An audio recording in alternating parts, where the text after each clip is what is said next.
Here I have XIAOMI POCO C40, and today I'm going to show you how to enable camera watermark on this device.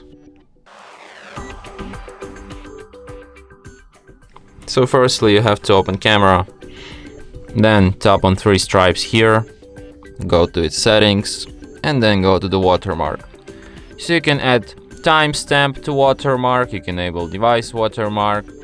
Now let's take some photo just for an example to see how these watermarks look like. So here you have POCO C40, here you have date and time. So yeah. And that's it. Thanks for watching. If you find this tutorial useful, don't forget to hit that like button and subscribe to our channel.